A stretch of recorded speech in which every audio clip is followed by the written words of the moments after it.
All right, and picking back up on this set of three knives that I'm working on. These are going to be really special. Um, just to refresh your memory, these are a set of three brute de forge. Brute de forge meaning pretty much you leave the forge scale and the hammer marks in the steel. You see that?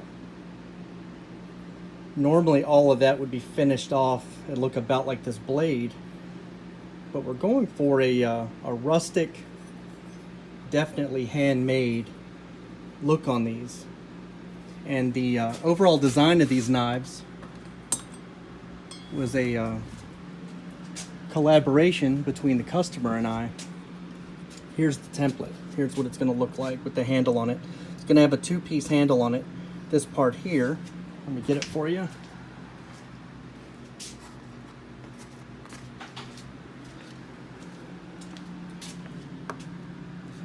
So this is made out of elk antler, and this is olive wood, and they've been bonded together using liners. And these brass pins will be replaced with mosaic pins. They're just basically alignment tools right now. But that is how that's going to work. And there's your lanyard hole there.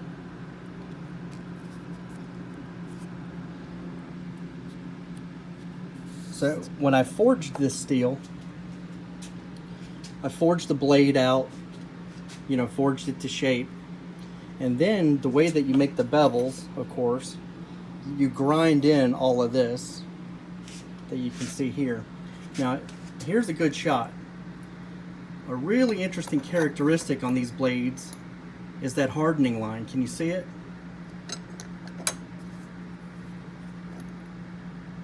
This line that you see coming through the steel, that's not on the steel, that's in the steel. That's differential hardening. So when these blades got heat treated, it's just like a Japanese samurai sword. We put clay on the spine of the blade, and then it, comes out of the forge red hot, about 1500 degrees, and it goes into the quench oil.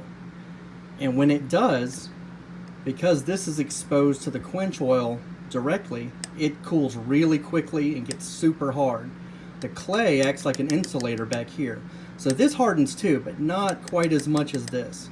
So, it's still steel, right? But relatively speaking, this area of the blade is softer than this area.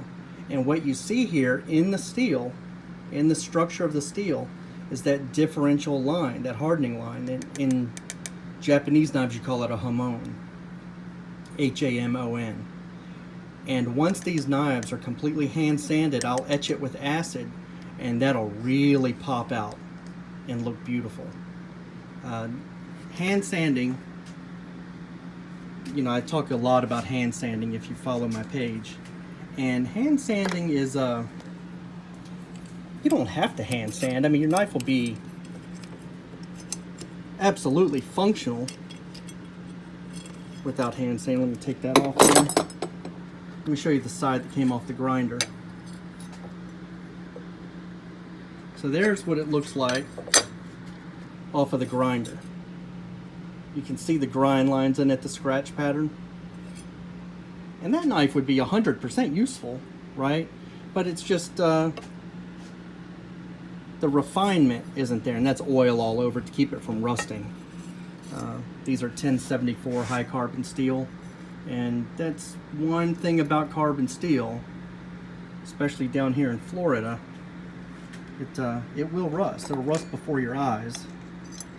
And the hand sanding does a couple things. One is it removes any big deep grooves for rust to get in and live.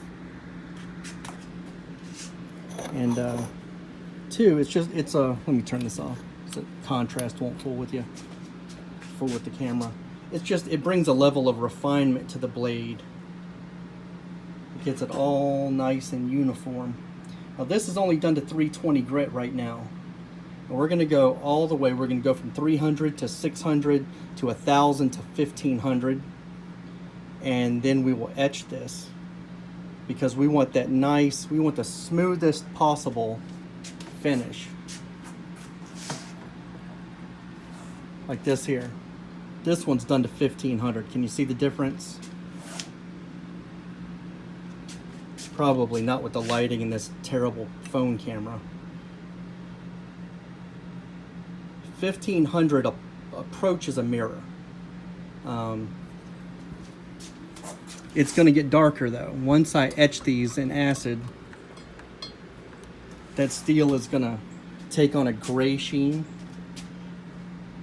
and that oxide coating on there will actually help protect the steel quite a bit. So there you go. These are, if you wanted to talk about the design a little bit, it's kind of a Hunter Skinner, but it's got elements of a Canadian camp knife in it. And then we added the harpoon point and the thumb ramp, and then the brute to forge. So I think they're just going to look fantastic when they're done. To me, it's a basically it's a modern frontier knife.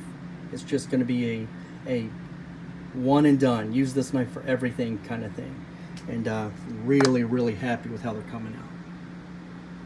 So that's it. Thank you.